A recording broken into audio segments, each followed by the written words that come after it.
많이 덥죠? 우리 서로 인사 나누시죠? 더운데 고생하셨습니다. 네, 기도하겠습니다. 하나님 아버지, 은혜와 사랑에 감사를 드립니다. 세상에 많은 일이 우리를 속일지라도 주님의 음성만이 참 기쁨을 주시니 감사합니다. 모든 것이 변한다 할지라도 주님의 세미한 음성은 변함이 없는 줄 믿습니다. 주님의 음성은 언약의 말씀이요, 주님의 음성은 우리를 사랑한다는 아버지의 참된 음성인 줄 믿습니다. 이 시간에도 생명을 더욱 풍성케 하시는 주의 음성을 들려주시옵소서. 예수 그리스도 이름으로 기도드립니다. 아멘. 오늘 말씀은 누가복음 9장 37절로 45절입니다. 한 절씩 교독하겠습니다. 이튿날 산에서 내려오시니 큰 무리가 맞을새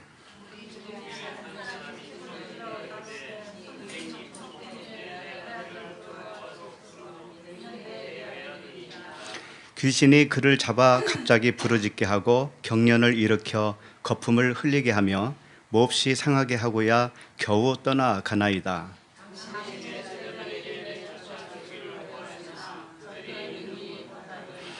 예수께서 대답하여 이르시되 믿음이 없고 패역한 세대여, 내가 얼마나 너희와 함께 있으며 너희에게 참으리요, 내 아들을 이리로 데리고 오라 하시니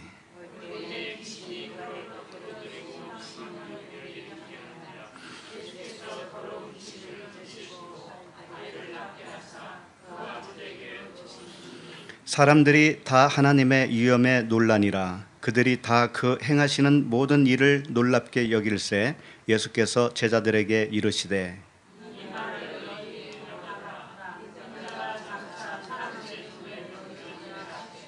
다 같이 그들이 이 말씀을 알지 못하니 이는 그들로 깨닫지 못하게 숨긴 바 되었음이라. 또 그들은 이 말씀을 묻기도 두려워하더라. 아멘. 오늘 말씀 제목은 귀신 들린 아이입니다. 귀신 들린 아이. 성경에는 이 귀신 이야기가 참 많이 나오는 것 같아요. 여러분 귀신 보셨어요? 아니면 귀신 들린 사람 보셨어요? 예. 저는 귀신은 못 봤는데 귀신 들린 것 같은 사람은 본 적이 있어요. 사람은. 그런 현상은 있어요, 분명히. 그런데 성경에서 말하는 귀신,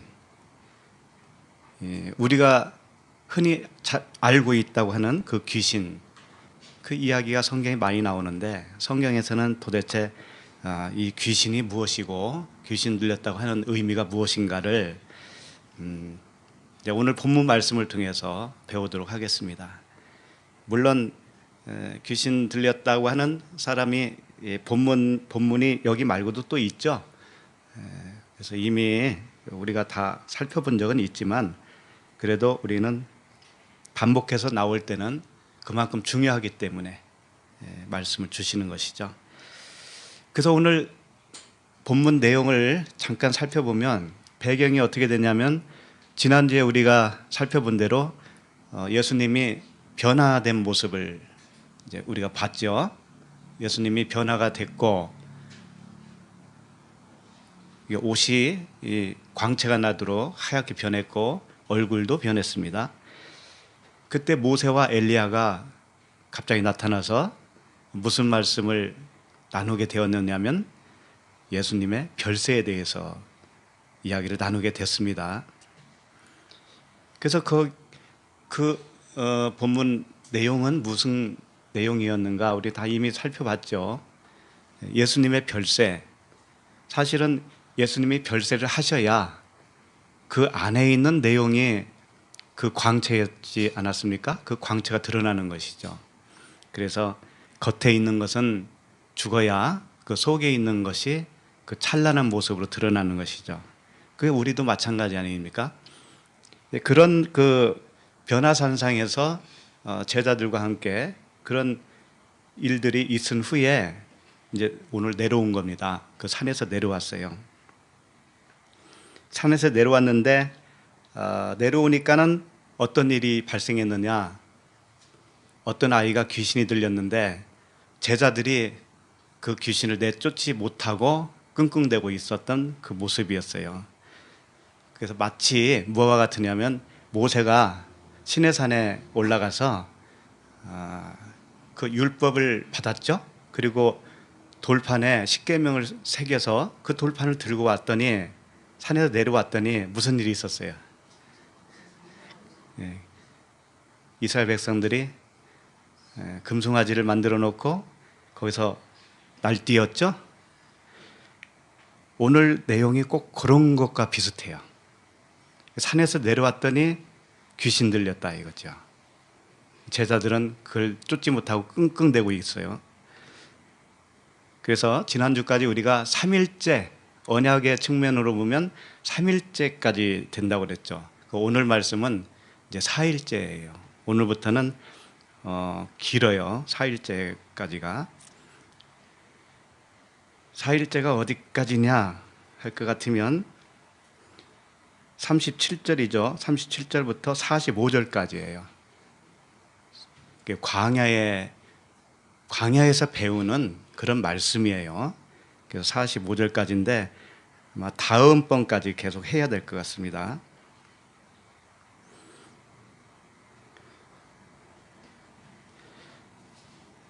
자, 그러면 오늘 본문 말씀을 좀 들어가면서 그 내용을 살펴보도록 하겠습니다. 37절 한번 다시 읽어볼까요? 이튿날 산에서 내려오시니 큰 무리가 맞을세. 여기서 이튿날이라고 그랬습니다. 그래서 변화산에서 변화된 예수님과 그 모세와 엘리야의 대화, 이런 일이 있은 후에 그 다음 날 이튿날 내려왔다 이거죠. 산에 내려왔다. 그럼 예수님의 그 별세에 관한 말씀을 듣고 내려온 겁니다. 그리고 나서 내려오니까는 누가 기다리고 있냐면 큰 무리가 기다리고 있는 거예요. 무리는 오합지졸이에요. 오합지졸. 그러니까 사실상 이런 이 무리라고 표현된 것들은 뭐냐면 아직 그 은혜와 진리 안에 온전히 들어가지 못한 상태의 사람을 그려주고 있는 거죠. 이제 광야의 시작이에요. 시작. 그래서 무리가 그 예수님과 제자들을 맞는 거예요. 그러니까 쉽게 말하면 이거예요. 광야의 삶은 구원은 받았습니다만은 주님과 온전한 연합이 이루어지지 않은 상태예요.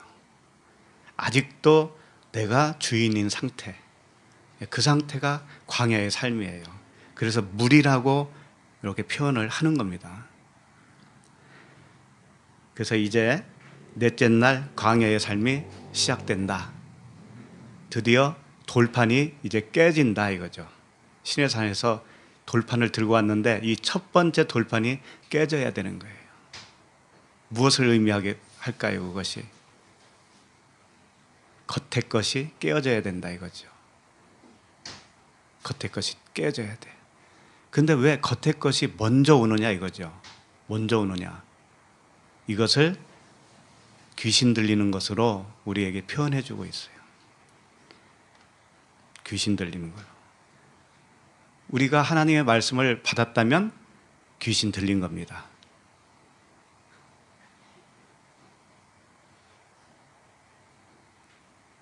귀신은 어디서 들리느냐? 광야에서 들려요. 광야에서. 자, 그러면 38절을 읽어보도록 하겠습니다. 시작. 무리 중에 한 사람이 소리질러 이르되 선생님 청컨대 내 아들을 돌보아 주옵소서. 이는 내 외아들이니이다. 자, 무리 중에 한 사람이 이렇게 되어 있습니다. 무리 중에 한 사람. 오합지졸 중에 어떤 한 사람이 있었어요. 근데 여기서 한 사람이라고 그랬는데 안드로포스라고 하는 단어를 사용하지 않고 아네르라고 하는 단어를 사용했어요. 아네르는 뭐냐면 남자라는 뜻이에요. 남편 이런 뜻이에요. 남자에게만 적용하는 그런 명칭이죠. 안드로포스는 남자 여자 가리지 않고 사람이라는 측면으로 표현하고 있을 때 사용하지만, 이 아네르라고 하는 것은 남자에게만 적용하는 단어예요. 그러니까 이 무리 중에 한 사람, 한 남자라고 하는 것은 오합지졸 중에 남자가 되었다 이거예요. 구원받았다 이거예요. 구원받았다. 구원받아서 이제는 씨가 있다 이겁니다. 씨가 있어요. 그런데 그 남자의 상태가 어떤 상태냐면 자기 아들이 귀신 들린 것으로 자기를 표현하는 거예요. 사실은 자기 아들이 자기예요. 아들과 그 남자는 하나라고요. 하나. 그런데 그 남자의 상태를 아들을 통해서 대신 표현해 주고 있는 것이죠.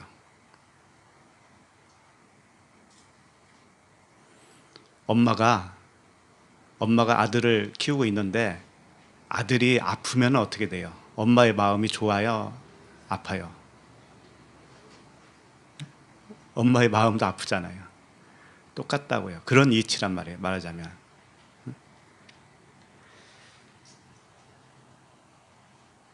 그런데 여기서 보면 소리 질렀다라고 되어 있어요. 소리 질렀다. 한 사람이 소리 질러 이르되 이렇게 하고 있잖아요. 소리 질렀다.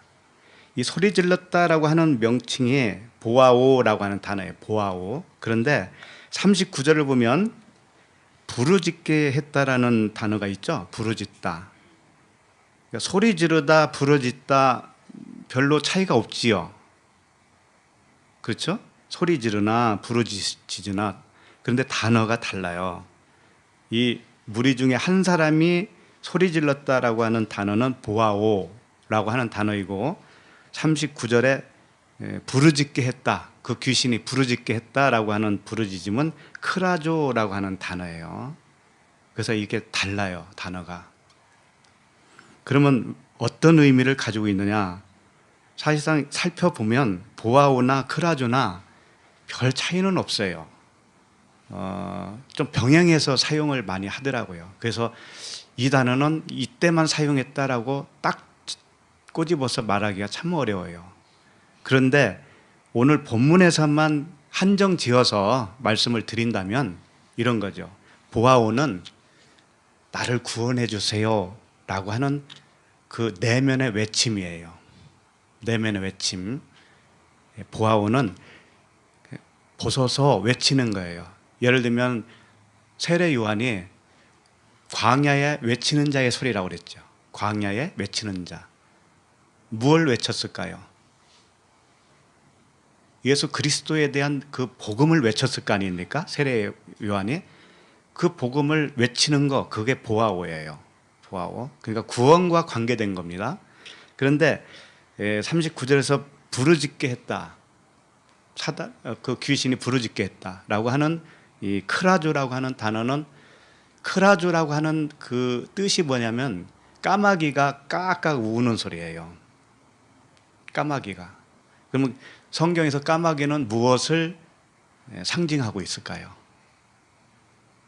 율법을 상징하고 있어요. 그러니까 귀신이 이 어린아이에게 부르짖게 만들었다고 하는 것은 율법의 기능이 작동을 했다라는 것과도 같은 거예요. 그럴 때 부르짖었다. 날 살려주세요 라고 하는 부르짖음이죠. 그러니까 어떻게 보면 보아오나 크라조나 비슷한데 본문 말씀에서는 그렇게 차이가 납니다. 귀신이 부르짖게 했을 때는 크라조, 날 구원해 주세요, 우리 아들을 구원해 주세요 라고 외쳤을 때는 보아오라고 하는 단어를 사용했다. 그 정도 차이가 있는 것 같습니다. 그런데 여기서 선생님 그랬죠. 선생님. 무리 중에 한 남자가 예수님께 부르짖는 거죠. 부르짖는데 주님이라고 부르짖지도 않고, 그렇죠?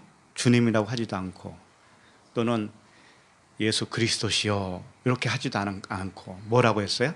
선생님. 이것은 그 무리 중에 한 남자의 상태를 의미하고 있어요. 그럼 어떤 상태를 의미하고 있느냐? 이 무리 중에 한 남자는 이제 부르심을 받고 홍해를 건너서 광야에 나온 하나님의 백성인 것은 사실이지만 광야에서 뭘 해야 되냐면 배워야 되는 거예요. 배워야. 다 배운 다음에 어디로 들어가요? 가나안에 가잖아요. 그러니까 이 귀신 들린 아이의 아버지는 아직은 예수님이 자기에게는 선생인 거예요. 선생. 디다스 칼로스라고 하는 선생이에요. 이것은 가르치는 교사다, 가르치는 선생이다라는 뜻이에요. 그러니까 오늘 귀신 들린 아이가 이제 등장하고 그걸 내쫓고 하는 그 모든 일들이 뭐냐면 예수께서 가르치시는 거예요. 가르침을 받는 그런 이야기다라는 겁니다. 아직 주는 못된 거예요. 그 사람에게. 그리스도께서 주님의 차원이 아닌 거야. 아직은 선생 차원이야. 선생 차원. 그 다음에 선생 차원에서 내가 다 배우면 어떻게 넘어가냐면 주님으로 가는 거예요. 그때 그 주님은 내 안에 오실 때 진짜 주님인 거예요. 밖에 계시면 주님이 아니고 선생이에요. 그런 차이가 있다라는 거죠. 그 다음에 청컨대 내 아들을 돌보아 주옵소서 이렇게 요청을 했죠. 이 돌보아 달라라고 하는 에피블레뽀라고 하는 단어인데 이게 뭐냐면은 에피는 뭐뭐 위에라는 뜻이고 블레뽀는 깨달아 보다 이런 뜻이에요. 깨달아 보는 거예요. 눈으로 보는 것이 아니고. 그러니까는 어떻게 요청을 한 거냐면 우리 아들이 있는데 우리 아들을 주님께서 진리의 차원으로 세워주세요. 이런 요청인 거예요.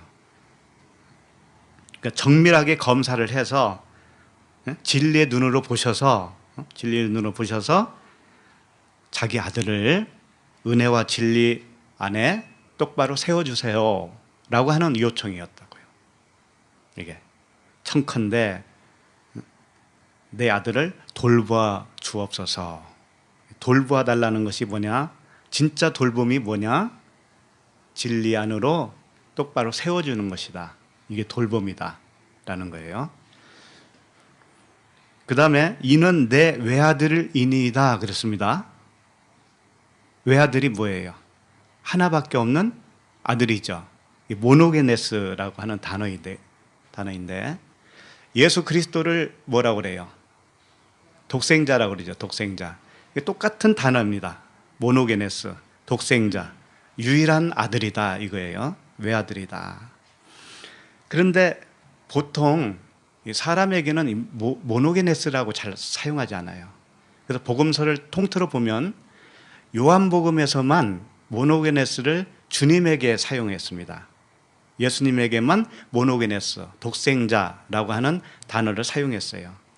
사람에게는 잘 사용을 안 했는데 유독이 이 누가복음에서는 모노게네스를 사람에게 적용을 해요.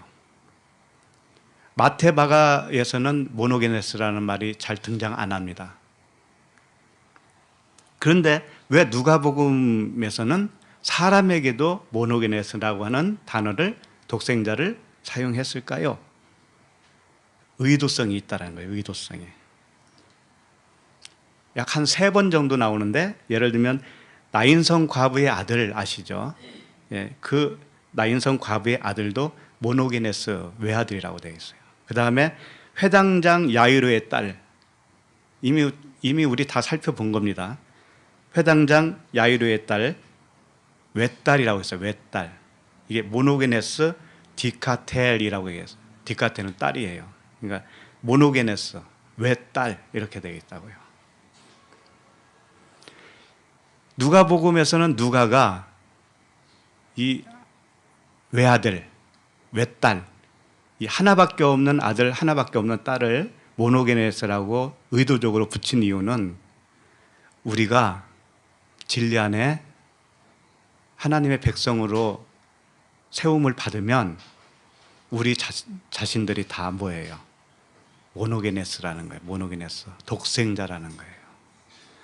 독생자라고 하는 뜻은 문자적으로는 하나밖에 없는 아들이라고 하는 측면이 되지만 왜 하나밖에 없는 아들이라고 했느냐면 진리 하나 또는 그 은혜와 진리 하나, 그리스도 하나, 언약 하나, 그 사랑 하나, 그 하나의 아들이다 이겁니다.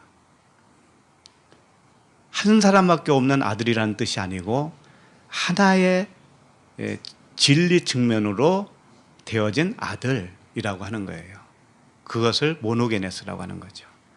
그런데 가장 우리를 대표로 해서 가장 앞선 분이 누구냐면 큰 대제사장이신 예수 그리스도께서 독생자로 먼저 오신 거예요. 우리보다 먼저 오신 거예요. 아니 2000년 전에 오셨는데요.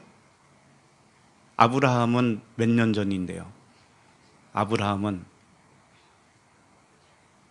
4000년 전인데요. 그럼 예수님이 아브라함보다 나중에 오셨는데 왜 제일 먼저 왔다고 그래요? 그렇지 않죠? 성경에 이미 말씀하셨잖아요.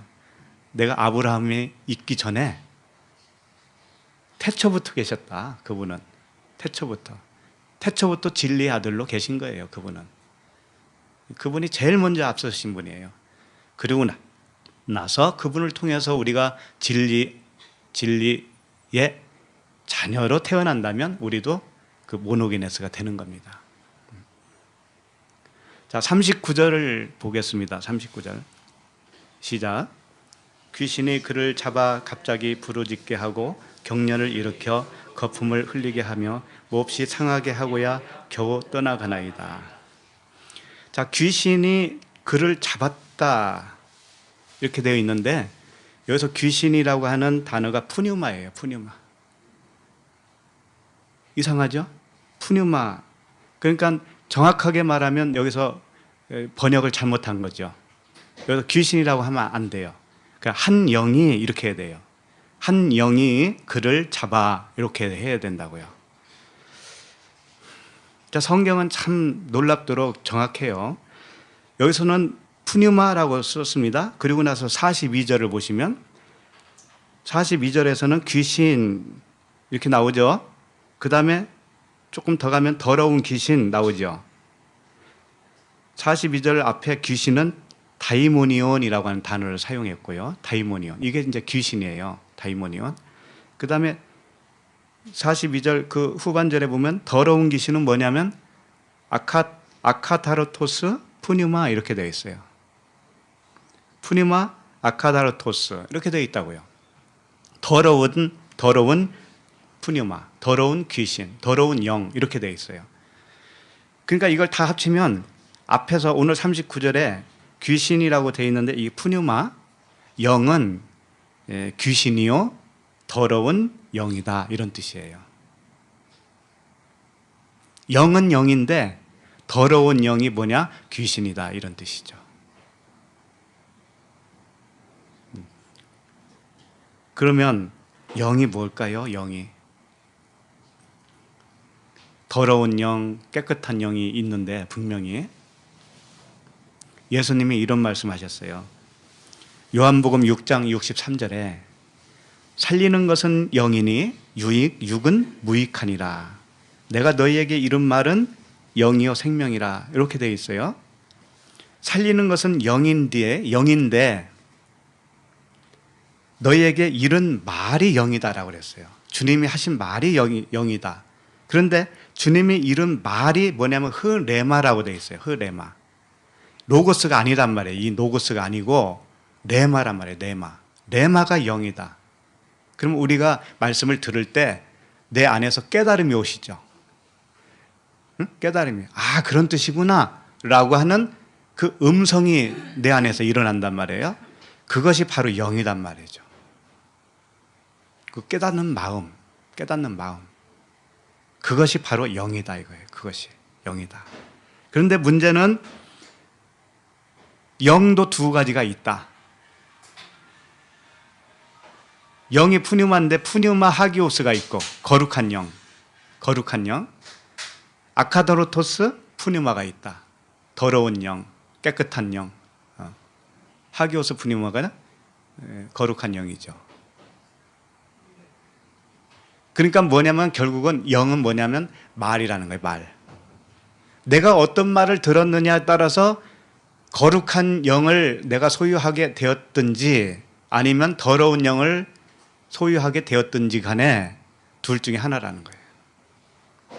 그러면 이 귀신 들린 아이는 그 귀신이 무엇이냐? 영이라고 그랬잖아요. 영.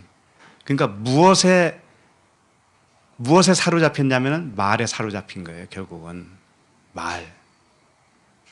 예? 이 아이는 귀신이라는 건 실체가 뭐냐? 말이란 말이에요. 말. 자기가 깨달은 말. 자기가 알고 있는, 믿고 있는 말. 요게 영이에요. 영. 그것이 영이에요. 그러니까 세상 지식을 많이 가지고 있으면 세상 지식이 영이 되는 거예요. 세상 지식이 영이에요. 그런데 무슨 영이겠어요, 그게? 하기오스 푸니마겠어요? 아카다로토스 푸니마가 되겠죠.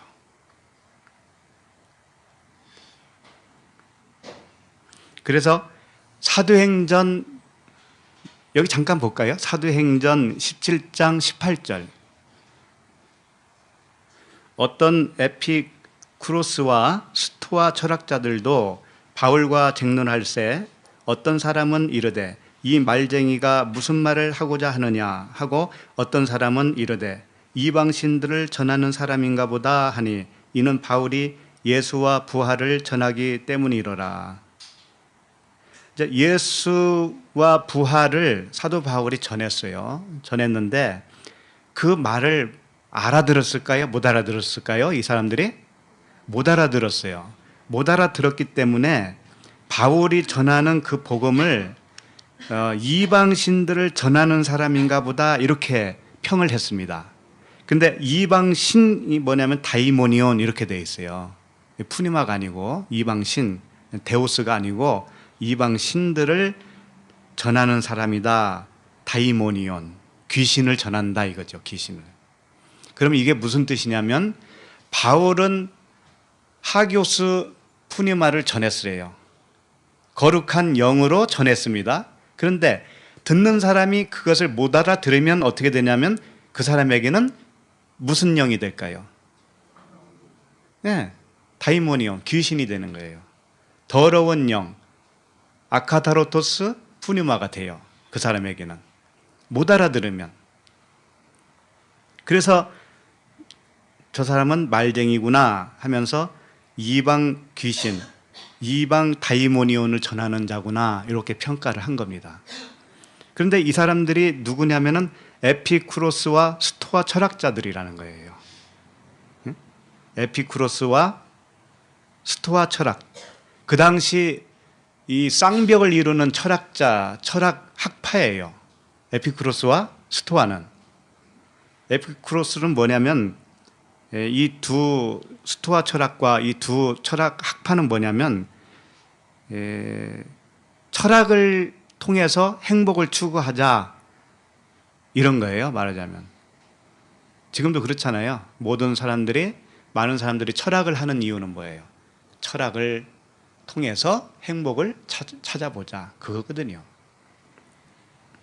그래서 이들의 그 내용을 보면 금욕주의예요. 굉장한 금욕주의. 금욕주의로 정신적인 평정을 찾으려고 하는 그 인본주의에 해당돼요. 인본주의. 스토아 철학, 에피쿠로스. 그래서 신은 인간에 대하여 관여하지 않고 신은 인간에 대해서 관여하지 않는데요. 이들의 주장은 그래요. 신은 있기는 있는데 인간의 삶에 관여하는 게 아니고 이 우주 만물 있잖아요. 우주 만물에 어떤 섭리가 있다라는 거죠.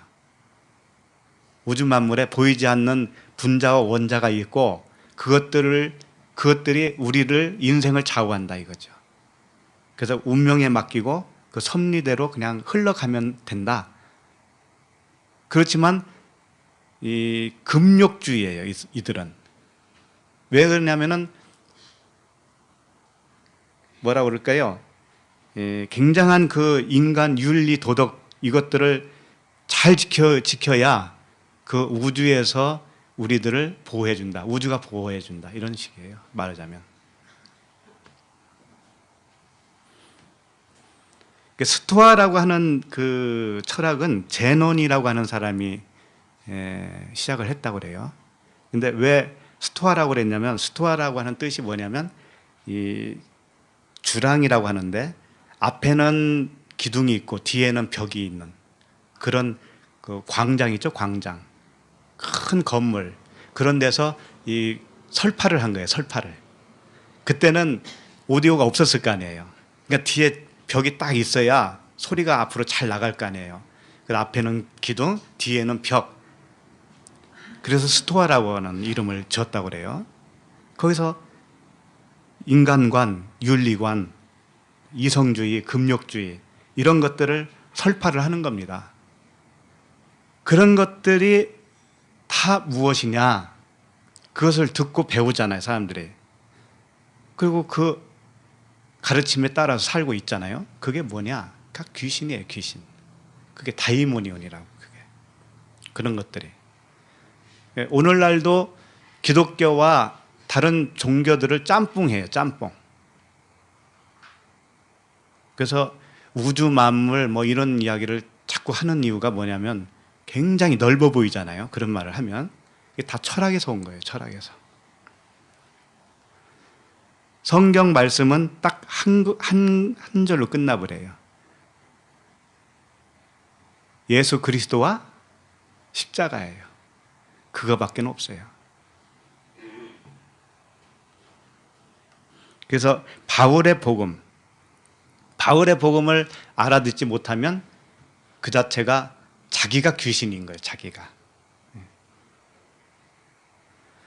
그런데 성경에서 말하는 이 귀신은 예수님과 관련된 이 귀신은 목적이 있어요. 목적이 있다고요. 귀신 들리게 하는 목적이 있어요. 서두에 말씀드렸지만 우리가 교회에 나오면 귀신 들린다고 그랬잖아요. 그것이 하나님의 목적이에요. 과정 속에서 필수적으로 있는 겁니다. 그것은. 자, 그러면 서서히 그건 알아보도록 하겠습니다. 39절을 읽겠습니다. 귀신이, 다시 한번 읽을게요. 귀신이 그를 잡아 갑자기 부르짖게 하고 경련을 일으켜 거품을 흘리게 하며 몹시 상하게 하고야 겨우 떠나가니이다. 자, 귀신의 특징은 뭡니까? 여기서 말하는 귀신의 특징. 첫 번째는 갑자기 부르짖게 한다는 거죠. 두 번째는 경련을 일으켜요. 세 번째, 거품을 흘리게 해요. 네 번째, 상하게 합니다. 몹시 상하게 해요. 이것이 귀신이 하는 특징이에요. 특징. 귀신의 특징. 그런데 왜 갑자기 발작을 일으키게 할까요? 귀신은. 우선 이거부터 생각을 해봅시다. 귀신 들리면 왜 갑자기 부르짖게 만들고 경련을 일으키게 하고 이렇게 발작을 일으키게 할까요?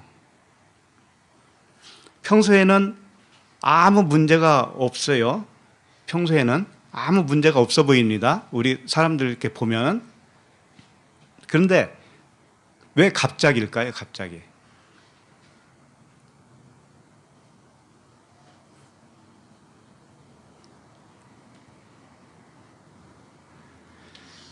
이렇게 생각하셔야 돼요. 귀신이라고 하는 것은 그게 부정적인 의미로 일단 생각하지 마세요. 귀신은 지금 사역을 하고 있는 겁니다. 사역을. 어떤 사역? 나를 온전케 하려고. 나를 온전케 하려고 사역을 한다니까? 안 믿어지죠? 아이, 저 더러운 귀신 안 들렸으면 좋겠는데 귀신은 내쫓아야지. 네, 그렇게 생각하시지만 물론 쫓아지는 거예요. 쫓아져요, 결국은. 그런데 귀신은 우리가 생각하는 그런 그 몸달 귀신이 이런 게 아니라고요. 귀신은 율법이에요, 율법. 한마디로 말씀드리면 말씀이라고. 서두에 말씀드렸잖아요. 내가 이런 말이 영이다라고 했잖아요. 영. 다이모니온이 푸니마로도 표현을 하고 있잖아요. 그렇기 때문에 말씀이 귀신이에요. 말씀이. 그런데 우리 왜 그 귀신이라고 하는 말씀이 우리에게 덮어 씌우냐 이거예요. 우리에게. 왜 그럴까요? 그것은 내 생각, 육신의 생각이 귀신이기 때문에 그래요. 아까 철학 말씀드렸잖아요. 철학, 세상 철학, 인본주의 이것들로 우리는 귀신이 되어 있어요. 이미 귀신이 되어 있는 거예요. 세상 지식은 모두 뭐라고 보면 돼요? 귀신이에요. 세상 지식은. 세상 지식으로 우리가 꽉 차 있는데 이 귀신, 나의 생각을 빼내려면 어떻게 되냐면은 더 강력한 세력을 가진 귀신을 붙여줘야 돼요. 예를 들면 이거예요. 어디가 골무면 고름이 생기죠. 고름. 그 고름을 빼려면 어떻게 하든가요? 고약을 붙이잖아요. 고약 안 묻혀보셨나 보다. 그 고름을 빼려면 고약을 붙여요. 그 고약이 뭐냐면은 율법이란 말이죠. 고름이 나의 생각이라면, 육신의 생각이라면 그 육신의 생각을 빼내기 위해서 붙이는 고약이 율법이라고요. 그게 귀신이란 말이에요. 둘 다 귀신인 거예요. 그래서 나도 귀신, 이 귀신을 빼내려고 온 큰 귀신, 율법, 말씀이란 말이에요. 말씀. 그런데 그 고약이 고름을 다 빨아들이잖아요. 빨아들인 다음에 어떻게 하던가요? 고름만 버리나요? 고약도 버리나요?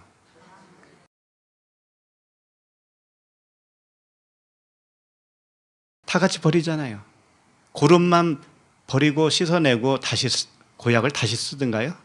아니잖아요. 같이 버리잖아요. 그러니까 귀신이 나갈 때 내 생각을 가지고 나가는 거란 말이에요. 무슨 말씀인지 알겠죠? 그러니까 귀신이 들려야 돼요? 안 들려야 돼요? 들려야죠. 그러니까 교회에 오면 귀신에게 들리는 겁니다. 그런데 고약을 붙이고 안 띄면 어떻게 되겠어요? 계속 붙이고만 있으면 어떻게 되겠어요? 안 되잖아요. 그래서 귀신을 내쫓는 것이 뭐냐면 고약을 떼내는 거예요. 떼낼 때 내 생각이 같이 거기에 붙어서 빠져나간다. 그 목적을 가지고 있는 거죠. 이제 확실하죠? 귀신 들려야 됩니다.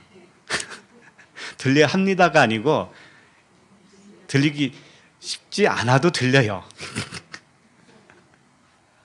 걱정하지 마세요. 그런 건.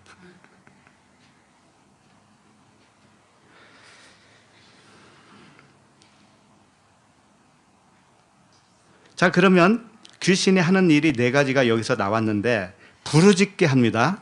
일단 귀신이 들리면 부르짖게 해요. 부르짖다. 아까 크라조라고 말씀드렸죠? 이 까마귀 울음소리라고 하는 겁니다. 까마귀는 율법을 의미하고요. 이 표면적인 문자적인 의미, 문자적인 소리를 의미하고 있는 거죠. 그것이 부르짖게 만들어요. 그러니까 처음 우리가 교회 다니면서 통성기도도 많이 하고 부르짖잖아요. 이게 어디서 왔느냐면 귀신 들려서 하는 겁니다. 왜? 문자로 알았으니까. 안 그랬습니까? 문자로 알았기 때문에 그렇게 열심히 부르짖고 하면 하나님이 잘 들어주시는 것으로 생각을 합니다. 하나님이 귀가 없으신가? 큰 소리로 해야 더 잘 들린다고 하시죠. 그렇다고 입술로 기도하면 안 된다 그런 말씀을 드리고 싶은 건 아니에요. 통성으로 하고 싶을 때는 하세요. 그냥 속으로 하고 싶으면 하시고 그런 형식을 말씀드리는 것이 아니라 잘못 알고 하는 모든 것들을 지적하고 싶은 거예요. 문자적인 의미로 말씀을 오해하고 있으면 오해한 행동이 나올 수밖에 없잖아요. 예. 그렇게 한다 이거죠. 이 귀신은 그렇게 한다 이거죠. 그 다음에 두 번째, 경련을 일으킨다. 경련을 일으키게 한다. 이게 스파라소라고 하는 단어예요. 이게 뭐냐면 찢는다, 쥐어뜯는다 이런 뜻이에요. 찢어버려요. 결국은 율법이 왜 찢는다라고 하는 의미를 가지고 여기서 표현을 하고 있냐면은 율법은 결국 무엇을 하기 위해서 우리에게 오느냐면 할례를 주기 위해서, 회개를 하게 하기 위해서, 죄를 깨닫게 하기 위해서잖아요. 죄를 깨닫게 하기 위해서 그 율법이 주어지기 때문에 찢어요. 마음을 찢는다고요. 결국은 율법대로 해보니까는 안 된다라는 거 알잖아요. 결국은. 예? 그것은 안 된다는 거 아시죠? 그래서 마음이 찢어져요. 그때 가서 마음이 찢어져요. 최종적으로 가야 됩니다. 처음에는 그런 일이 발생하지 않아요. 그런데 경련이 일어날 때가 와요. 마음이 찢어진다고. 해도 이건 끝이 없구나. 할 수 없는 것이었구나. 라고 하는 것을 알게 될 때가 오죠. 그 다음에 세 번째, 거품을 흘리게 한다. 거품. 아프로스라고 하는 단어인데 거품을 흘리게 해요. 거품, 물거품, 뭐 개거품, 거품 종류도 여러 가지지만 거품은 소위 말해서 무엇을 의미하고 있죠? 거품은 그 안에 실체가 없는 거잖아요. 거품 속에는 아무것도 없잖아요. 그러니까 그의 말은, 율법으로 주신 그 겉의 말은 그 말씀은 거품이다 이거죠. 실체가 없어요. 내용이 없어요.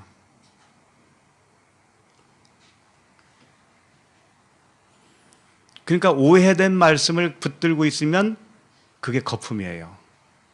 근데 거품을 이렇게 흘린다라고 하는 건 뭐냐면 이제 깨닫는 거죠. 아하, 내가 잘못 알고 있었구나.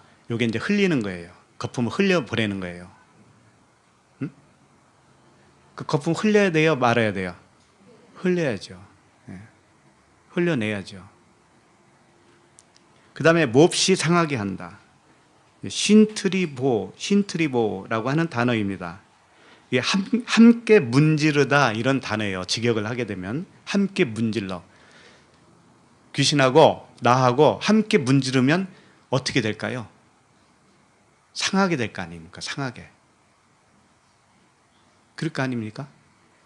그래서 몹시 상하게 된다. 박살낸다 이런 뜻이에요.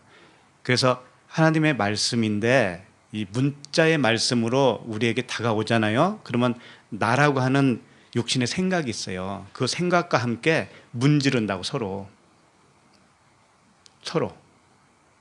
왜? 문자는 너 이렇게 해. 그럼 나는 그대로 해야 되잖아요. 해야 되는데 제일 잘 안 되잖아요, 그것이. 그러니까 서로 이렇게 문지르는 거예요, 서로. 그래서 결국은 내가 상해요. 내 마음이 상한다고요. 그러니까 귀신이 하는 역할들을 이렇게 쭉 보니까는 결국은 율법은 죄를 깨닫게 하려 합니다. 라고 하는 결론에 도달하게 되는 거예요.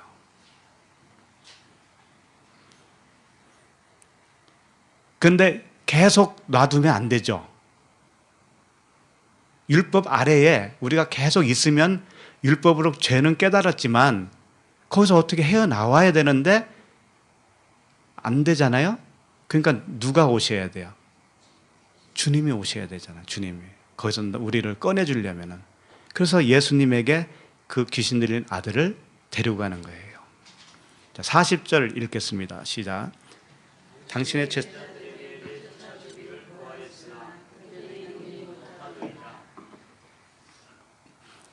1차적으로 주님이 변화산에 올라갔을 때 제자들에게 베드로와 요한과 야고보 이외에 그 산 밑에 제자들이 있었을 거 아닙니까? 그 제자들에게 우리 아들을 귀신 좀 내쫓아 주세요 라고 요청을 했더니 능히 못했어요. 왜 못했을까요? 41절을 보시면 예수께서 대답하여 이르시되 믿음이 없고 패역한 세대요, 이렇게 되어 있잖아요. 그러니까 너희들이 믿음이 없고 패역한 세대이기 때문에 귀신을 내어쫓지 못하는 거야, 이렇게 말했어요. 그러면 귀신을 내쫓으려면 어떻게 해야 쫓겨날까요? 귀신이 단도직입적으로 말씀드리면 우리의 생각이 귀신이고 하나님의 겉의 말씀이 귀신이라고 그랬죠. 그럼 겉의 말씀을 내쫓으려면 어떻게 해야 되겠어요? 내가 은혜와 진리를 깨달으면 쫓아지는 거죠. 쫓겨나는 것이죠. 그런데 그러려면 제자들이 아들에 붙은 귀신을 내쫓으려면 제자들이 어떻게 해야 된다는 거겠어요? 예수 그리스도 이름으로 명하노니 귀신아 나가라 그러면 나갈까요? 그게 아니고 은혜와 진리의 말씀을 잘 가르쳐야 되겠죠. 가르치면 나간다고요. 가르치면. 그런데 가르칠 수 없었다라는 결론이 되잖아요. 제자들도 아직은 온전치 못하다. 아직은 때가 아니다. 그래서 패역한 세대라고 한 거예요. 믿음이 없고 패역한 세대다. 그리고 지금은 제자들도 광야에 머물러 있는 상태, 주님으로부터 배워야 하는 상태이기 때문에 이렇게 귀신을 쫓아내지 못하고 있는 거예요. 자, 그럼 41절을 읽겠습니다. 시작. 예수께서 대답하여 이르시되 믿음이 없고 패역한 세대여, 내가 얼마나 너희와 함께 있으며 너희에게 참으리요. 내 아들을 이리로 데리고 오라 하시니. 예수께서 대답하여 이르시되 믿음이 없고 패역한 세대요, 이렇게 이제 좀 한탄스러운 듯이 말씀을 하셨습니다. 그럼 믿음이 없다라고 하는 것은 뭐냐면 왜 믿음이 없겠어요? 그들이 예수님을 믿었잖아요. 믿어서 구원받은 백성들이 맞잖아요. 그래서 제자라는 명칭까지 얻었잖아요. 그런데 믿음이 없다라고 한다고요. 왜 그럴까? 이 믿음은 예수 그리스도가 죽으셔야 오는 믿음이에요. 예수님이 거기 그대로 몸으로 살아계시잖아요. 그러면 믿음이 안 와요. 그럼 언제 믿음이 올까요? 예수님이 십자가에서 율법의 완성을 이루시고 성령으로 우리 안에 오실 때, 성령으로 그리스도께서 우리 안에 오셔야, 그 믿음이라고 하는 것은 그리스도 자신을 의미하거든요. 그러니까 그분이 우리 안에 오셨을 때 어떻게 오시느냐? 은혜와 진리로 오셔요. 말씀으로 오시는 거예요. 그 말씀, 복음을 들었을 때 내 안에서 깨달음을 통해서 오시는 거예요. 깨닫지 못하면 오시는 게 아니에요. 들었어도 깨닫지 못하면 온 것이 아니다. 그러니까 정신 바짝 차리고 깨달아야 되겠죠? 네. 그게 그리스도의 오심이에요.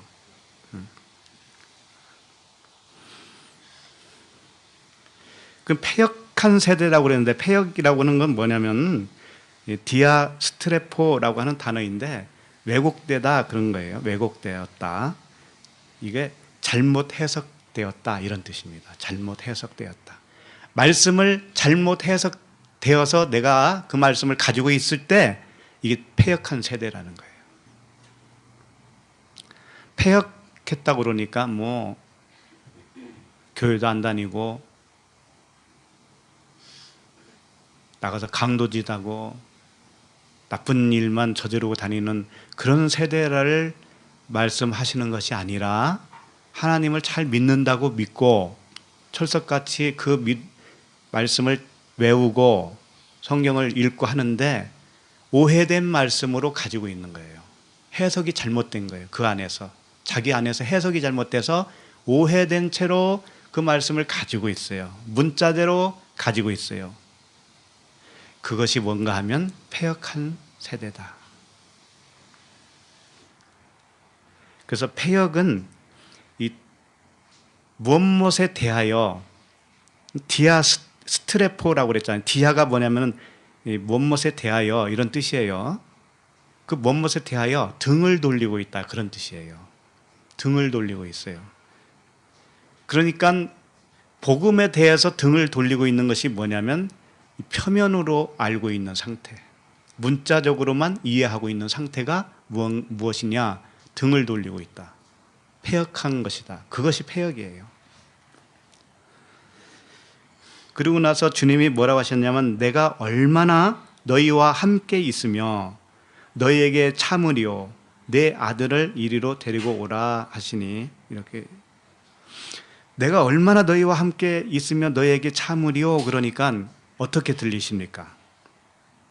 무슨 뜻으로 들려요? 이렇게 들리잖아요. 믿음 없고 패역한 너희들 대신 내가 언제까지 이 일을 해야겠니? 이런 말씀으로 들리잖아요. 내가 언제까지 쫓아다니면서 뒤치다거리나 해주겠니? 해줘야 되겠니? 너희들 좀 믿음을 키워서, 열심히 믿음을 키워서 너희들의 귀신을 내쫓아야 되지 않느냐? 이렇게 들리죠. 안 그래요? 그렇게 들리잖아요. 그런데 믿음을 키울 수 있어요? 키울 수 없는 거 뻔히 아시는 그 주님이 왜 이런 말씀 하실까요, 그러면? 44절을 잠깐 보시겠어요? 44절을. 이 말을 너희 귀에 담아두라. 인자가 장차 사람들의 손에 넘겨지리라 하시되. 자, 인자가, 주님이 사람들에게 넘겨진다는 거예요. 사람들에게 넘겨진다라는 것은 어떻게 된다라는 뜻이에요. 그분이 죽으신다라는 거죠. 죽으신다. 그러니까 내가 언제까지 언제까지 참겠느냐라고 하는 것은 내가 여기 있으면 안 된다, 이런 뜻이에요. 내가 몸으로 여기 계속 있으면 귀신을 쫓을 수가 없는 것이야. 이걸 말씀하고 계셔요. 그러니까 자기가 사람들에게 넘겨주는 거예요, 자기를. 그래서 십자가에서 그 일을 완성을 하시는 겁니다. 그러니까 제자들에게 너희들 믿음을 빨리 키워서 이제 나한테 애들 데리고 오지 말고 귀신 애들이 있으면 너희들이 좀 가서 그때그때 내쫓아라. 이 믿음 없는 것들아. 이런 말씀을 한 게 아니고 내가 여기 있으면 안 되는 거야. 그래서 내가 죽어야 되는 거야. 내가 죽고 대신 영으로 너희들에게 들어갈게. 예? 믿음으로 너희들에게 들어갈게. 그럼 너희들이 내 믿음을 가지고 귀신을 쫓을 수 있을 거 아니냐? 이런 말씀 하신 거라니까요. 그래서 요한일서 3장 8절에서 요한일서 3장 8절에서 요한이 이렇게 말을 했습니다. 죄를 짓는 자는 마귀에게 속하나니 마귀는 처음부터 범죄함이라. 하나님의 아들이 나타나신 것은 마귀의 일을 멸하려 하심이라. 하나님의 아들이 오신 이유는 뭐예요? 마귀 일을 멸하기 위해서 오셨다. 근데 마귀의 일을 멸하는 방법이 어떻게 된 거냐면 자신이 십자가에서 죽으심을 통해서. 그러면 그 마귀, 귀신이 결국은 누가 귀신이고 누가 마귀예요? 주님이 되어주신 거예요. 주님이 마귀요 귀신이 되어주셔서 자신이 죽어주시는 것이다. 이래야 해결이 된다 이거죠. 근데 이걸 제자들이 알아먹었을까요? 몰랐을까요? 전혀 몰랐죠. 지금 기독교인들이 이걸 알까요? 모를까요? 꿈에도 생각 못하죠. 예수님이 뱀으로 오셨다고 그러니까 죽어도 안 믿어요. 죽어도 안 믿어요. 그럼 예수님이 죄인이 되어서 죽어주셨어요. 그랬더니 그건 믿어요. 주님이 죄인이 되어 주셔서 죽어 주셨다. 그건 믿어요. 근데 주님이 뱀이 되어 주셔서 죽어 주셨다 이렇게 표현하면 그건 또 절대로 안 믿어요. 어떻게 주님이 뱀이네? 그럼 어떻게 주님이 죄인이 돼?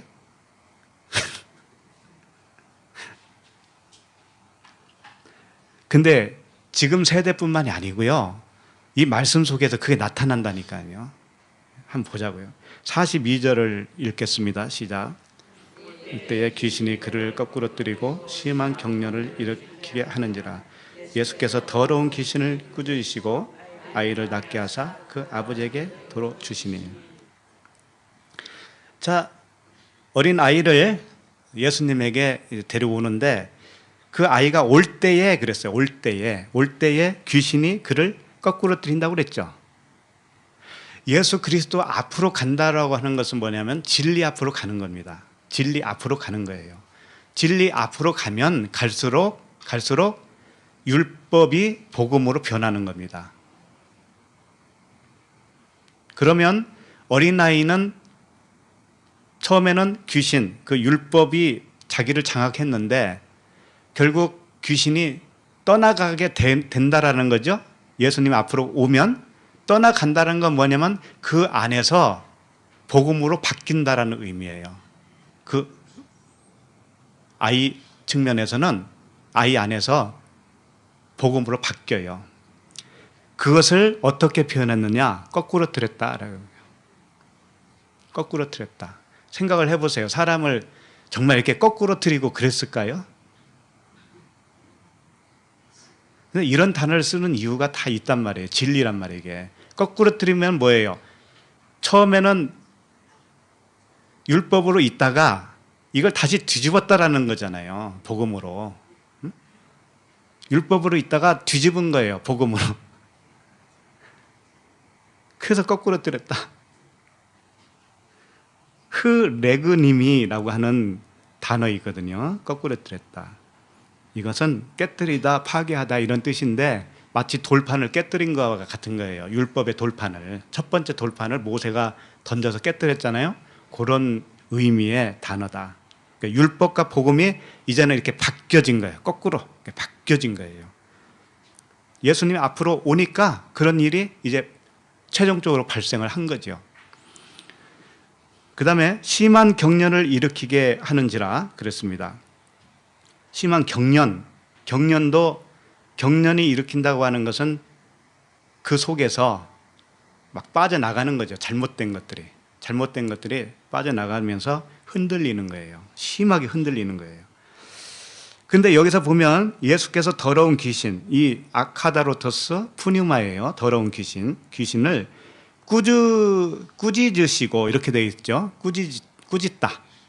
그러면 꾸짖으시고라고 했으니까 어떻게 했을 것 같아요, 주님이? 응? 이놈 못된 귀신아, 더러운 귀신아, 이 어린아이에게서 나가라. 그랬을 것 같죠? 네, 꾸짖으시고 이 단어가 뭐냐면 에피티마오예요. 에피티마오. 에피 플러스 티마오예요. 에피는 뭐냐면 뭐뭇 위에라는 뜻이에요. 우리가 흔히 에피 성령 그렇게 표현도 하지요. 에피 성령은 내 위에 있는 성령, 내 안으로 들어오지 않고 N 성령이 되지 않은 상태, 밖에서 성령께서 나를 이끌어가는 상태, 이게 광야의 삶이거든요. 에피, 뭐뭐 위에. 그리고 티마오는 뭐냐면 높이 평가하다 이런 뜻이에요. 존경하다, 공경하다 이런 뜻이에요. 그러니까 꾸짖는다는 것을 어떻게 높이 평가하고 존경하고 공경한다는 단어를 썼을까?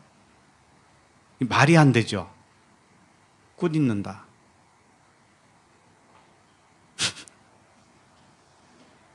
그래서 참 이 복음은 놀라운 거예요. 그래서 우리의 생각을 초월해요.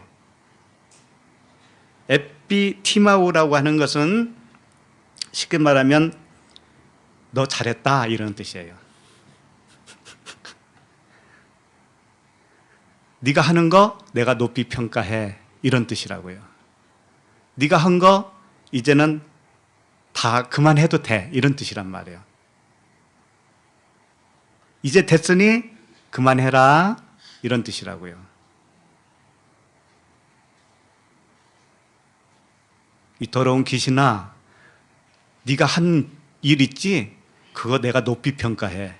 이제 끝났어, 그만해. 그럼 된 거 아닙니까?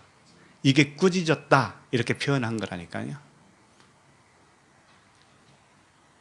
왜 그만해도 되느냐면 내가 죽을 거니까. 주님이 그런 거예요. 내가 대신 죽을 거니까 너는 이제 그만해도 돼. 진리로 바꿔지면 그 율법이 은혜와 진리로 바꿔지면 율법의 마침이 일어나는 거죠. 율법의 완성이 일어난 것이죠. 그것이 귀신이 나간 거죠. 그러니까 주님이 어떻게 평가하냐면 네가 이제 율법의 기능, 죄를 깨닫게 한 거 네가 잘했어. 이제 끝났어. 이제 그만해. 이렇게 한 거란 말이에요. 이게 꾸짖었다.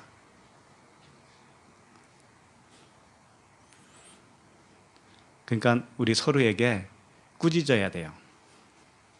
꾸짖는다는 건 뭐냐? 높이 평가해 주는 겁니다. 높이 평가. 당신이 나를 찔렀는데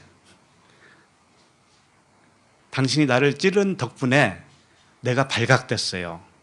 그러니 당신이 이제 한 거 다 했습니다. 그러니 내가 높이 평가해요. 이게 꾸짖는 거라니까. 이제 꾸짖는 것을 좀 다르게 좀 표현합시다, 우리. 고상하게. 생각을 해보세요. 막 꾸짖는다고 나가겠어요?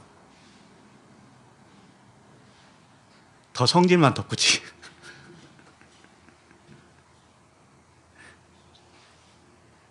예수님 차원의 복음, 이 진리 차원의 이 언어들은요, 우리 인간적인 언어하고 좀 많이 달라요. 달라요. 그래서 하나님을 우리가 잘 오해를 하는 겁니다. 그걸 흉내내느냐고 막 기도하고 꾸짖고 때리고 그러잖아요. 때리면 나간다고 그래가지고. 그래요. 안찰이라는 거 있잖아요. 안찰. 맞아본 분은 이해하실 거예요. 얼마나 아픈지. 안찰.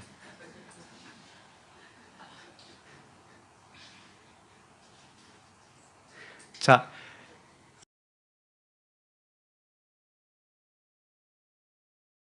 이 말씀들이 오늘 본문 말씀이 마태복음에도 있고 마가복음에도 있어요. 다 볼 수는 없고 마가복음 한 절을 좀 보시겠습니다. 마가복음 9장 25절.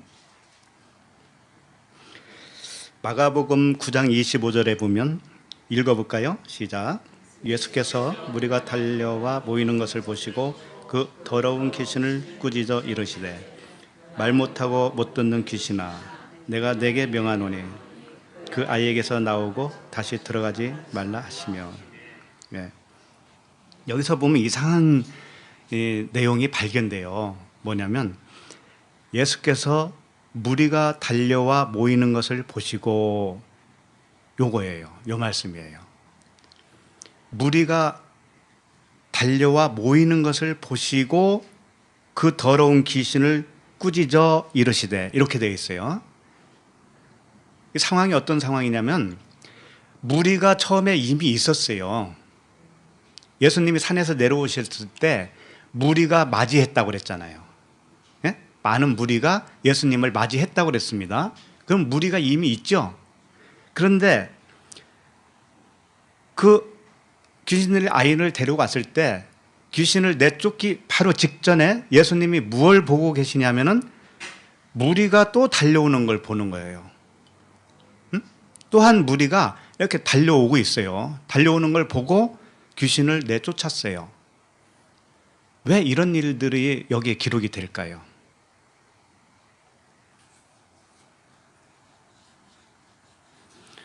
이게 무리가 달려와 모이는 것이라고 되어 있습니다. 이게 단어가 달려와 모인다. 이게 단어가 뭐냐면은 에피신트레코라고 하는 단어예요. 에피신트레코. 무슨 의미냐면은 에피, 무엇에 더하여 함께 달려온다 이런 뜻이에요. 그러니까 무엇에 더하여 뭐냐면 이미 무리가 와 있잖아요. 그러니까 무리에게 더하여 이미 모인 무리가 있는데 이미 모인 무리에게 더하여 함께 달려온다 이런 뜻이에요. 이게 무슨 의미가 있어서 이렇게 기록을 할까요? 그리고 그 함께 달려오는 무리들을 보면서 귀신을 꾸짖었단 말이에요. 이상하잖아요. 어떻게 생각하세요, 이게? 어떻게 연결 한번 해보세요.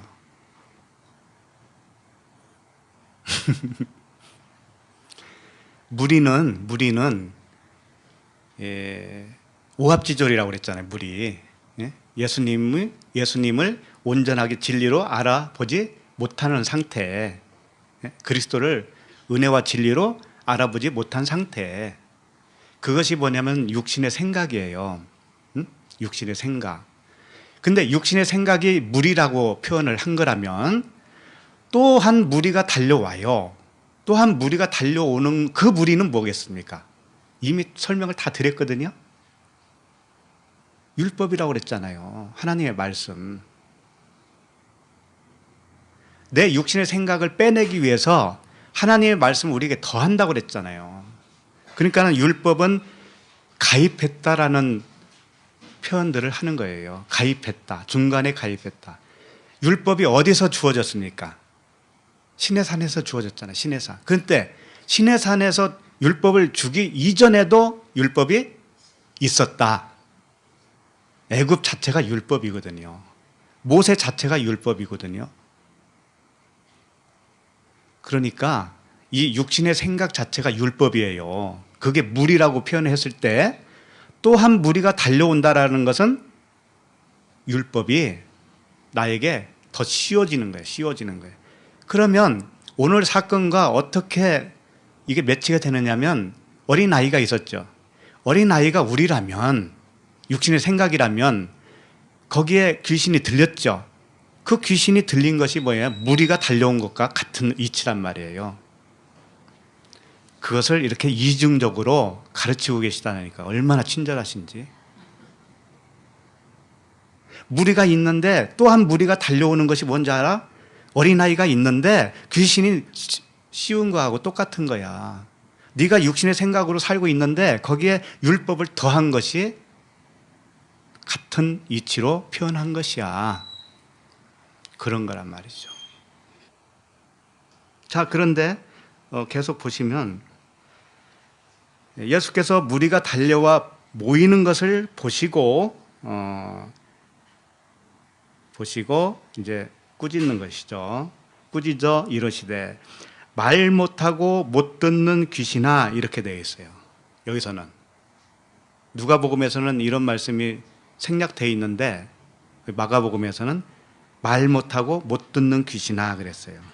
그러면 말 못하고 못 듣는 귀신이라고 하는데 귀신도 단어가 푸뉴마예요. 푸뉴마. 그러니까 귀신 들린 영은 뭐냐면, 푸뉴마는 뭐냐면 말을 못 알아듣는 영, 이걸 말하는 거였어요. 진리로 알아듣지 못하는 영, 그것이 뭐냐? 귀신이다 이거죠. 너의 상태. 그리고 말 못하는 것, 복음의 말을 못해, 복음을 전할 줄을 몰라. 이것이 뭐예요? 귀신 들린 벙어리, 말 못하는 귀신, 말 못하는 푸뉴마다 이거죠.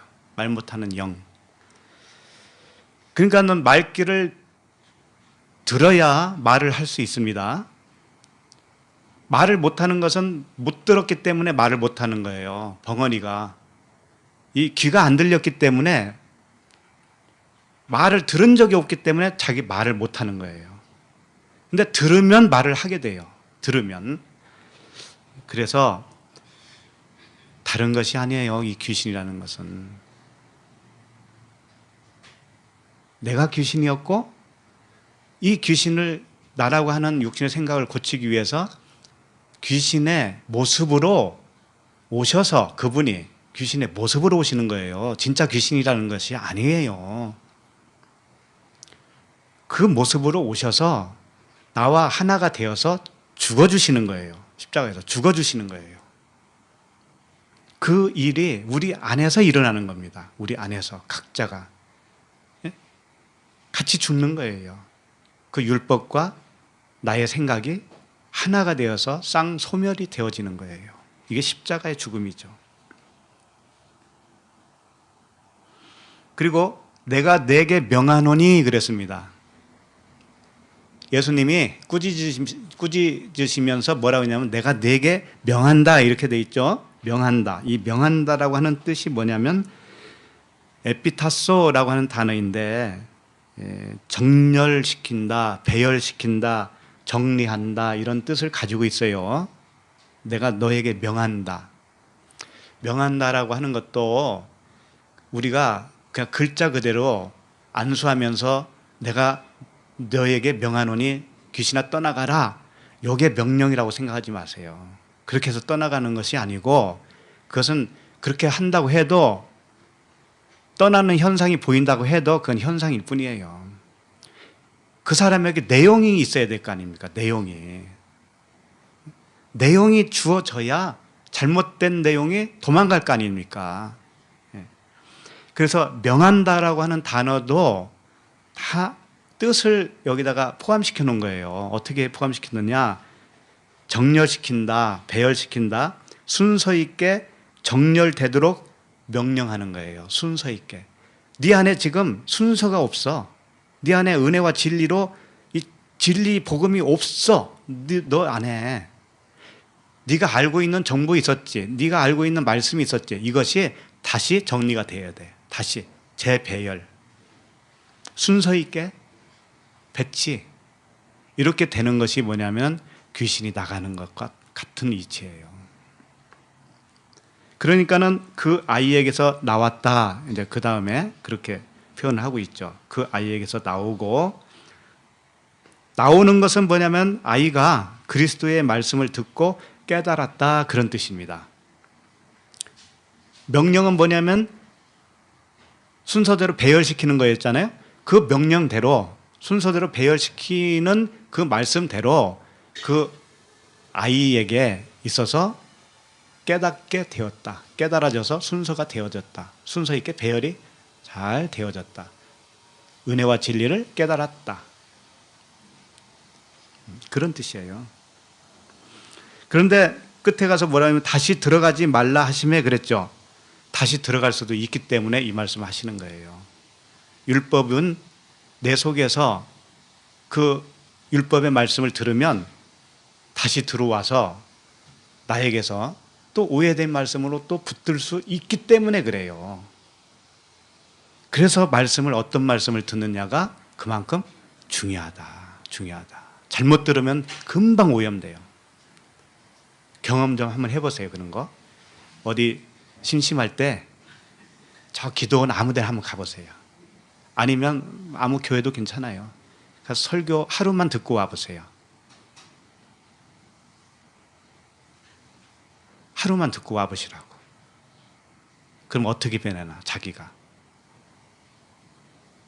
여기 오면 어색할 거려. 얼굴이 이렇게 부어가지고 왔을 거예요.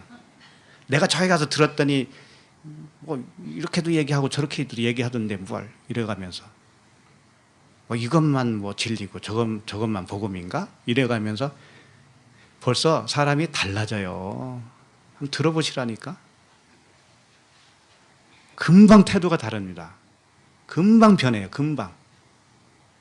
저는 금방 그게 보여요.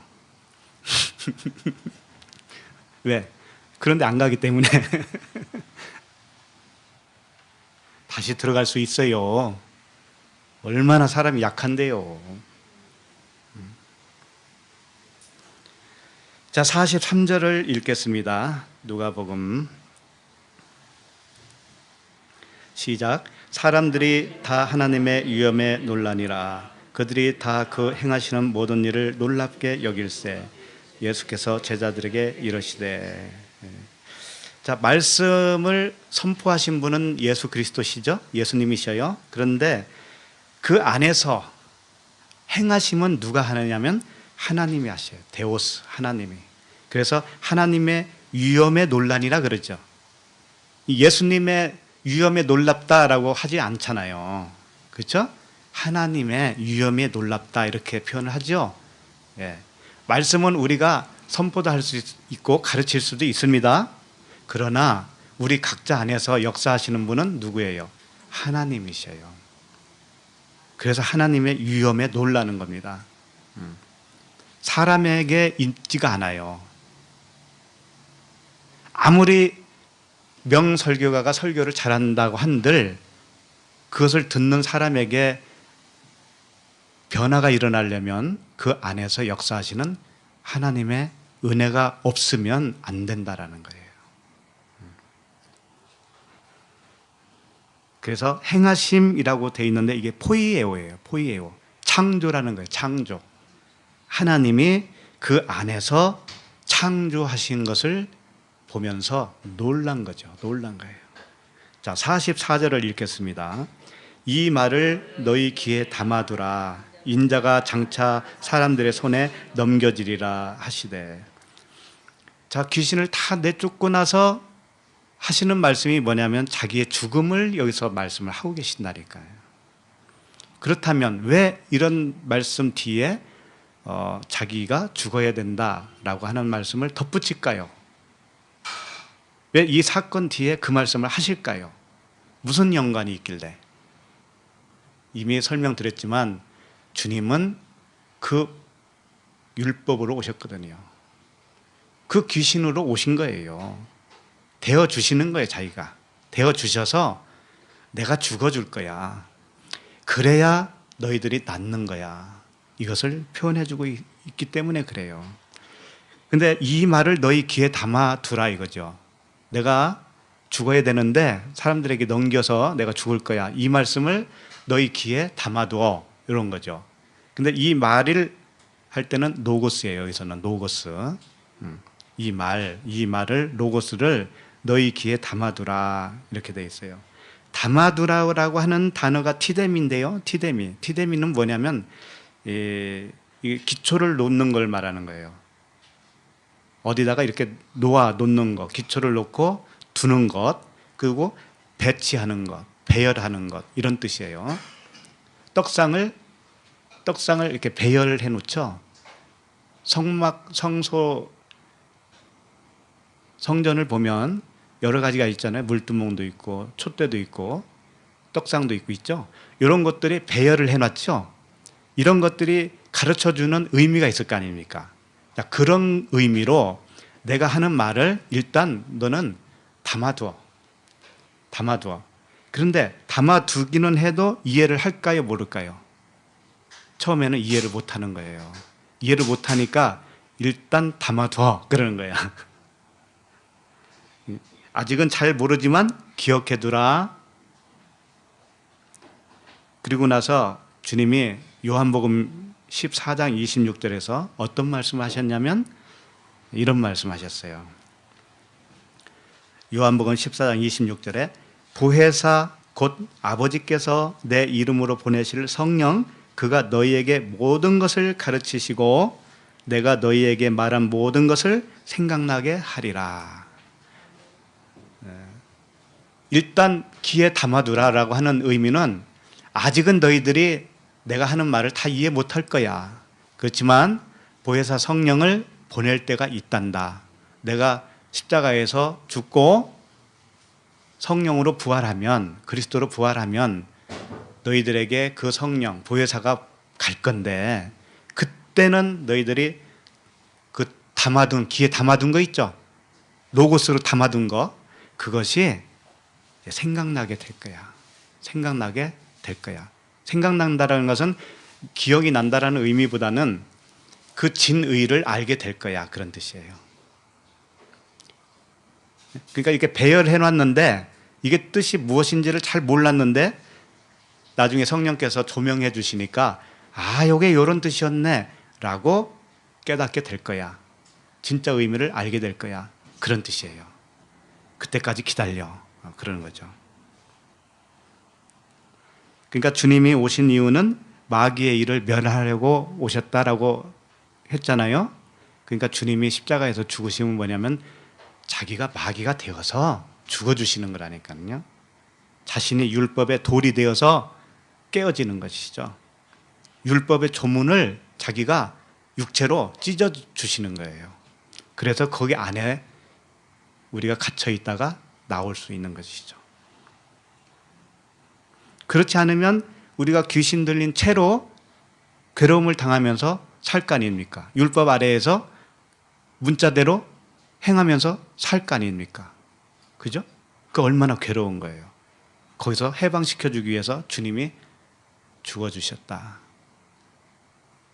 왜? 공짜로 열어줄 수는 없기 때문에. 누군가가 대가를 치러야 되는데 그걸 주님이 대가를 치러주셨다. 이거죠. 자, 마지막 45절을 읽겠습니다. 시작. 그들이 이 말씀을 알지 못하니 이는 그들로 깨닫지 못하게 숨긴 바 되었습니다. 또 그들은 이 말씀을 묻기도 두려워하더라. 네. 자, 이 말씀을 알지 못한다고 그랬죠. 아직은 이 말씀을 로고스라고 안 하고 흐레마라고 되어 있어요. 레마. 그러니까 주님이 내가 사람들에게 넘겨져서 내가 장차 죽을 건데 이런 말씀을 하셨잖아요. 근데 이 제자들은 그 무슨 뜻인지를 알아먹지를 못한 거예요. 못했는데 그것이 흐레마로 알아들어야 이제 알아듣는 거거든요. 근데 그들이 이 말씀을 알지 못하니, 이 흐레마로 알지 못하니 이는 그들로 깨닫지 못하게 숨긴 바 되었습니다. 또 그들이 이 말씀을 묻기도 두려워하더라. 왜 두려워하기까지 했을까요? 이들이 깨닫지 못하는 것도 못하고 또 물어보지도 못해. 왜 그럴까요? 주님이 죽는다고 하니까는 엄청난 사건 아닙니까? 그렇죠? 그러니까 이 마가복음 9장 32절에서는 제가 읽어드립니다. 오늘 그 병행 구절에서는 이 말씀까지 있어요. 마가복음 9장 31절에 보면 이는 제자들을 가르치시며 또 인자가 사람들의 손에 넘겨져 죽임을 당하고 죽은 지 3일 만에 살아나리라 라는 것을 말씀하셨기 때문이더라. 이래서 두려웠다 이거죠. 내가 사람들의 손에 넘겨져서 죽임을 당하고 3일 만에 다시 살아난다. 이 엄청난 말씀을 하니까는 제자들이 이게 도대체 무슨 말씀이야? 이해도 안 가지만 있을 수 있는 일들이 아니니까 벌어져서는 안 될 일이기 때문에 감히 물어보지도 못하는 거예요. 오늘날 우리 기독교인들이 바로 이런 수준인 줄 아세요? 안 물어봐요. 안 물어봐. 질문이 없어요. 왜 그런지 아세요? 엄청난 말씀들을 하니까는 믿어지지가 않아요. 주님이 뱀으로 와서 죽었다. 귀신이 되어서 죽었다. 율법이 되어서 죽었다. 그것이 우리 안에서 일어나야 된다. 내가 죽어야 된다. 이런 말들을 하니까 엄청난 거 아닙니까? 내가 그리스도와 함께 죽었다. 엄청난 사건들 아닙니까? 그러니까 물어보지도 않고 알려고 하지도 않아요. 나 이대로 살 거야. 나 예수 믿어. 나 천국 갈 거야. 땡. 더 이상 말하지 마. 더 이상은 괴로워. 두렵거든요. 그래서 갈라디아서 3장 23절에 이런 말씀을 하고 있습니다. 믿음이 오기 전이라고 하는 것은 그리스도께서 오시기 전이에요. 우리한테 오시기 전에 우리는 율법 아래에 매인 바 되고 그리스도께서 믿음으로 우리 안에 오시기 전까지는 율법 아래에 매인 바 되고 계시될 믿음의 때까지 갇혔느니라. 계시될 믿음의 때까지는 결코 열어주지 않아요. 그러니까 오늘 말씀대로 깨닫지 못하게 숨긴 바 되었다라고 되어 있죠. 숨긴 바 되었다. 이게 계시가 아직 열리지 않았다. 계시는 언제 오느냐? 믿음이 올 때. 믿음이 그리스도의 말씀을 타고 우리에게 오실 때, 강림하실 때, 이것이 계시의 믿음이다 이거죠. 계시의 믿음. 열려야 할 수 있는 말씀들이에요. 열리지 않으면 알아듣지 못하는 말씀이다. 그리스도의 죽음이 무엇을 의미하는지를 도대체 모른다. 그러니까 그분이 모든 걸 다 가져가시는 거예요. 질병을 고칠 때도 그분이 질병을 자기 몸으로 흡수해 가시는 거예요. 고약이 고름을 흡수하잖아요. 다 빨아들이잖아요. 그것만 기억해도 오늘 수지 맞는 거죠. 고름이 누구예요? 육신의 생각. 그러니까 그분을 죄인으로 정하시고, 그분을 뱀으로 죽게 하시고, 그분을 귀신과 마귀로 죽게 하시고, 그분이 세상 임금으로 죽으신 거예요. 그렇게 해서 우리가 나음을 얻는 겁니다. 자, 마태복음 11장 25절을 제가 읽어드리고 마치도록 하겠습니다. 마태복음 11장 25절에 보면, 그때에 예수께서 대답하여 이르시되 천지의 주제이신 아버지여, 이것을 지혜롭고 슬기 있는 자들에게는 숨기시고 어린 아이들에게는 나타나심을 감사하나이다. 이런 말씀이 있어요. 그래서 우리가 다음 읽어볼 본문은 어린아이를 한 어린아이를 데려다가 이 어린아이를 영접해야 나를 영접하는 거야 라는 말씀으로 이어져 나와요. 왜 그러냐면은 어린아이가 귀신 들렸다가 고침을 받은 것과 이 어린아이를 세우고 이 어린아이를 영접해야 나를 영접하는 것이고, 나를 영접하는 것은 하나님을 영접하는 것이야 라고 하는 말씀으로 계속 이어져 가요. 그리고 누가 큰 자냐라고 하는 논쟁의 말씀이 또 나와요. 그러니까 이걸 통틀어서 보면 뭐냐면, 겉의 것이 죽어야 속의 것으로 사는 것이야. 그것을 말씀하고 계시는 것이죠. 그래서 오늘 귀신, 그것은 겉의 거예요. 겉의 것이 속의 것으로 바꿔지면, 율법이 은혜와 진리로 바꿔지면 우리가 우리 안에 나의 육신의 생각으로 잘못된 그 생각이 완전히 바꿔지는 겁니다. 그리스도라고 하는 말씀으로 바꿔지는 거예요. 그러면 우리가 어떤 존재로 사라지느냐? 그리스도라고 하는 말씀으로 살게 되어진다. 그렇게 다 되기를 바랍니다. 네, 우리 찬양 한 장 하겠습니다. 복음성가 이와 같은 때엔, 잘 아시는 찬양일 겁니다. 이와 같은 때엔, 이와 같은 때엔, 잘 아시죠? 네.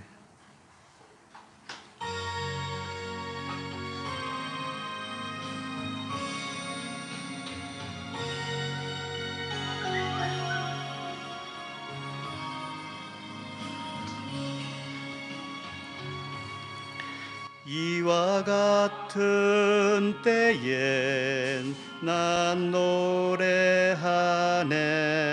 사랑을 노래하네 주님께. 이와 같은 때엔 손 높이 드네, 손 높이 드네 주님께. 주님 사랑해요,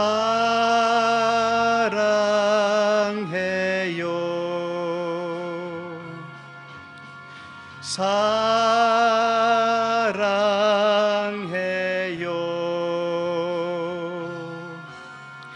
사랑해요,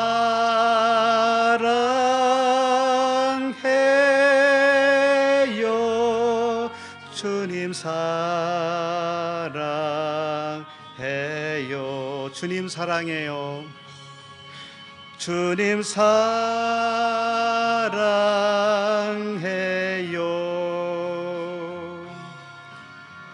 사랑해요,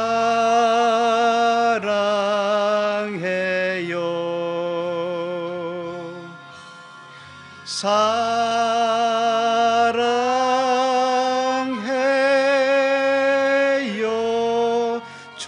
사랑해요. 다시 한번. 이와 같은 때엔 난 노래하네, 사랑을 노래하네 주님께. 이와 같은 때엔 손 높이 드네, 손 높이 드네 주님께. 주님 사랑해요.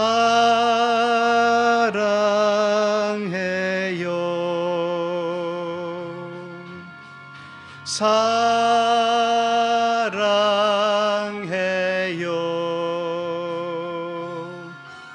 사랑해요.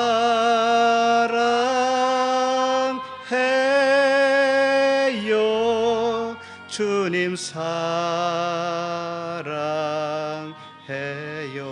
주님 사랑해요. 주님 사랑해요.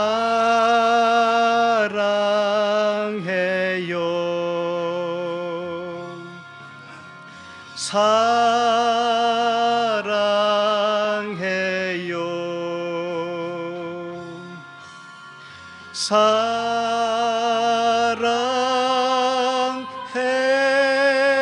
사랑해요. 주님 사랑해요.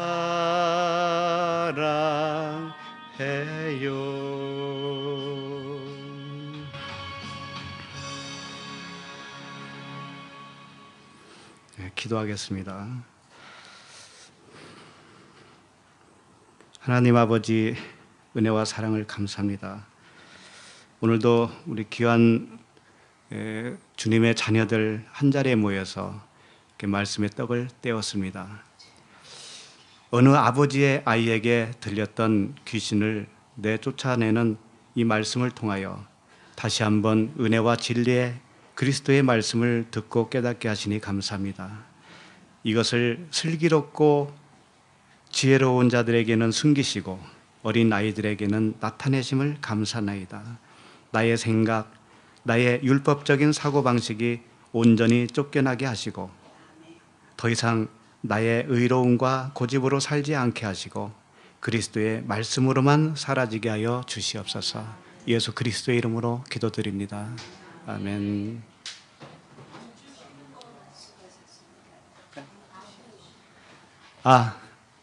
네, 광고 하나 잊어버렸네요. 다음 주 수요일은 한 주 쉬겠습니다. 날씨가 너무 따뜻해서 좀 쉬도록 하겠습니다. 네.